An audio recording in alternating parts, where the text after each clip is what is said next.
So what I wanted to do today is to share with you guys our top 13 tips on how to lead great innovation and leadership workshops. 1, start with a bang.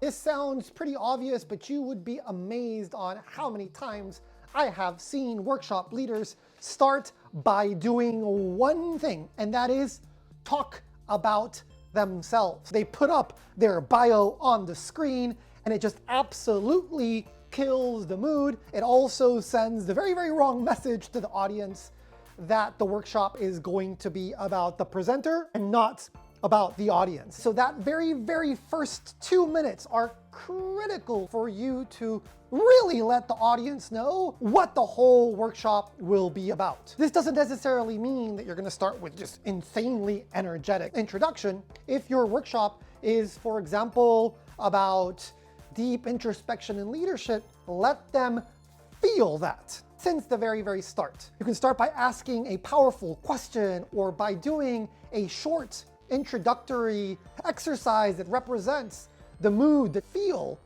for the particular workshop. So in that same particular topic, but just slightly different, is setting the tone. It is your responsibility as the workshop leader to let people feel what they should be feeling by showing them that feeling. As soon as you introduce the exercise, you should be exemplifying the mood for each of those exercises. So really, really think about leading through example, not only explaining the exercise, but literally living that particular exercise. Topic number 3, one of my favorites, psychological safety. There has been so much amazing stuff being written and talked about recently around psychological safety. Amy Edmondson at the Harvard Business School is leading this charge. I will drop all that content around books down below. Basically, what psychological safety means is letting everybody in there know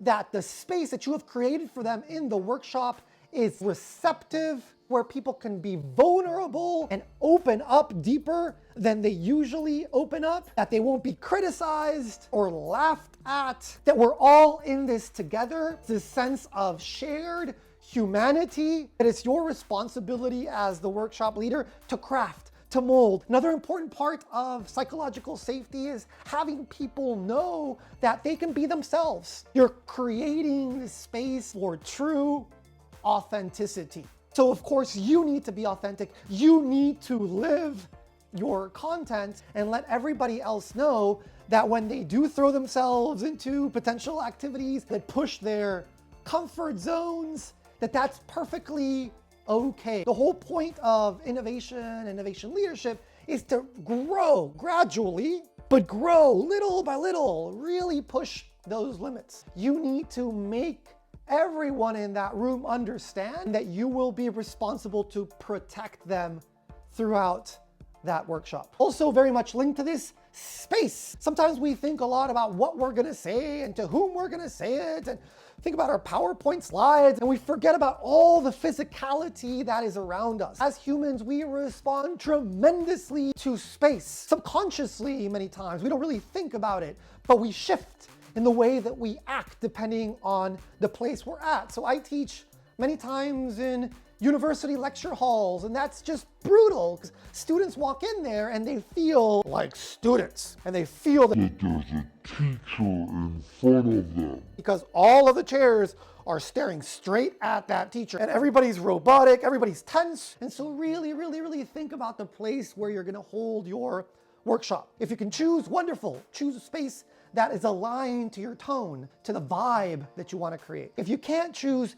really make sure that you know where this workshop is going to be held. Try to get pictures, videos, try to visit the place in advance to at least tweak it, or even if you can't tweak it, just get a good sense for how much space you have, how many walls you have, so we can play around with Post-its, how you're gonna set up the tables, where the teams are gonna be sitting, viewing capability of these people. There's so many things that you need to think about space that most of the time we unfortunately take for granted. Know your audience. This is a critical one, especially if you're going to be teaching, for example, design thinking, which is all about empathy. You really need to put yourself in the shoes of your audience, of your user. Why are they there in the first place? Did they want to go? Were they forced to go? Who are these people? What are their backgrounds?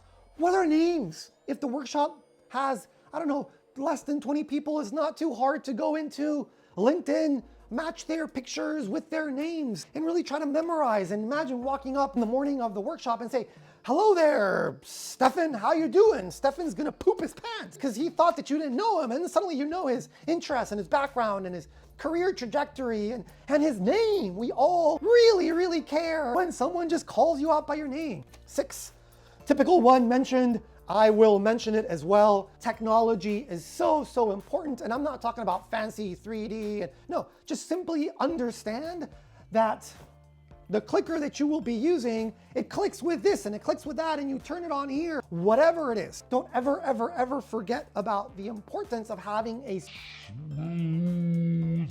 technology interaction as soon as you hit the beginning of your workshop. So something that I've started to do, for example, is that I have 2 dongles for my Mac. And the reason is that when I used to connect the HDMI and the clicker onto the same dongle, there would be a lag to the click. So every time I clicked, I would have to wait, and then the slide would change, and that would just freak me out, and it would make things all uncomfortable. And so now what I've done is I've just gone out and bought 2 dongles, and that helps the clicker become faster. These sound like very small details, but oh my God, does it give you security as a presenter. Number 7, this is my favorite one, the 10-70-10-10 rule. This is a formula we have come up with at Percademy after many years of trying different models out. So what does this mean? The first 10 basically means that you will introduce the teams to an activity, whatever that activity is, whether it's interviewing each other or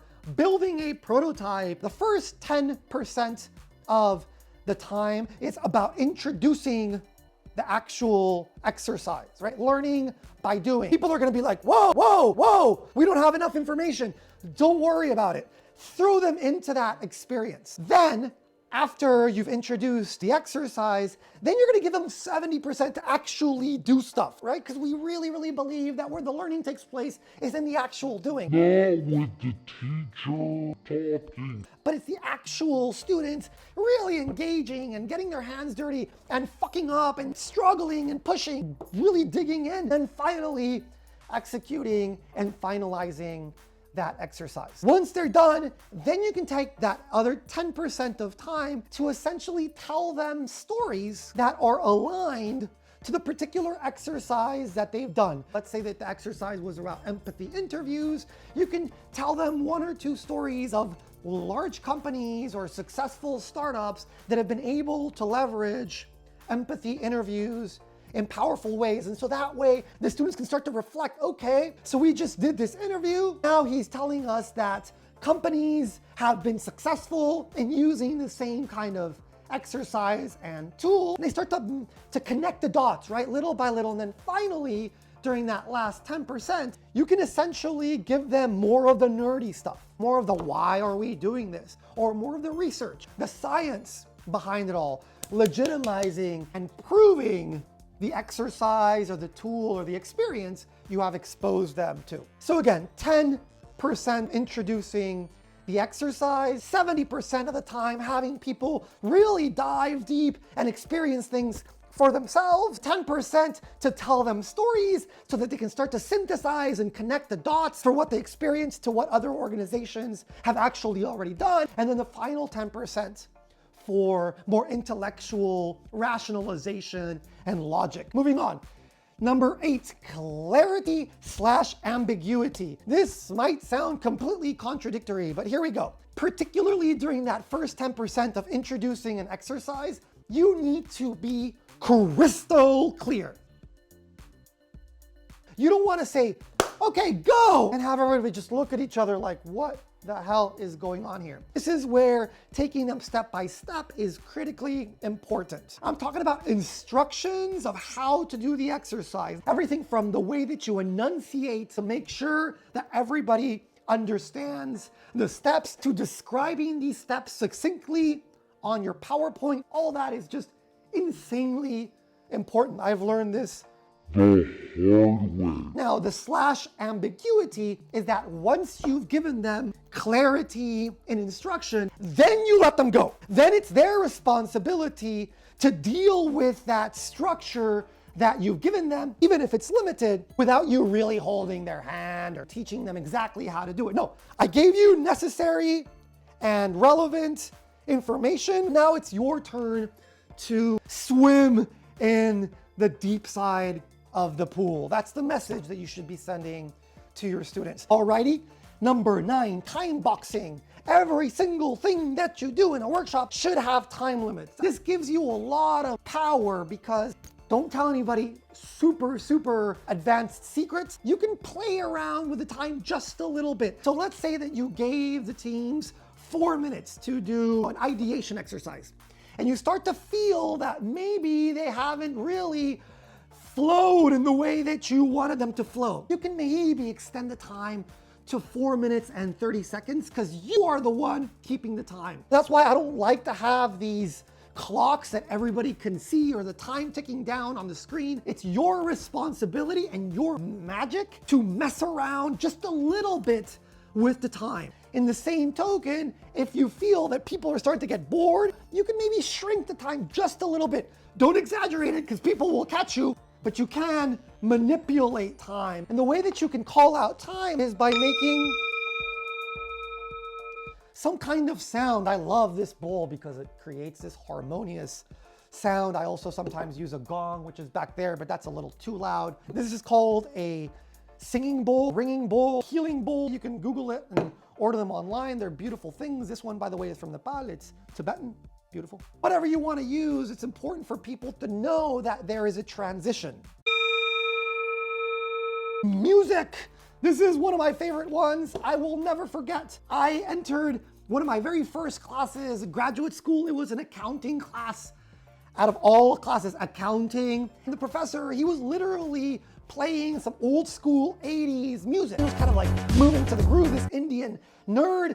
And I was just like, wow, this guy's freaking amazing, right? Again, setting the tone, music, perfect to do that. If you want people to get a little bit more deep, if you're gonna talk about values or about meaning and purpose, then as soon as they come back from a break, you hit them with a little bit of very eased in music. Spend time checking out your music list. Okay, number 11, icebreakers and energizers. I'd rather call them energizers than icebreakers. Icebreakers are generally in the very early stages of a workshop where people need to feel comfortable, where you can create that psychological safety. At the end of the day, everything else that you do throughout the workshop will be focused on lifting energy levels. Oh my God. Oh my God. Oh my God. If there's any more difficult thing, especially after lunch, maybe it's a 2-day workshop, people are tired, a lot of information in their heads, critically important for you to be a master energizer of people. I will most definitely be doing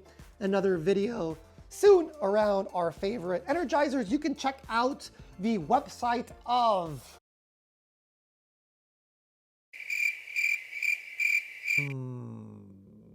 Hyper Island, this wonderful startup training organization in Sweden. They have a toolbox online, which is just absolutely amazing with tons and tons of wonderful icebreakers / energizers. I will, of course, link that below. Number 12, treats. Sugar is one of the most powerful things you can do to get people going. I tend to throw these beautiful chocolates. You can only find them in Norway, I think, but you can just find Kit Kats or whatever it is. Ask questions. If nobody's answering, give them an incentive. Throw them at people and they catch it and they eat it, and it helps to incentivize them to increase their energy levels. They break off that piece of that Kit Kat bar, give it to their team members, creates team connection. Think about treating your participants. And number 13, closure. All right, so this one is a really, really important one. We love circles at the end at Percademy.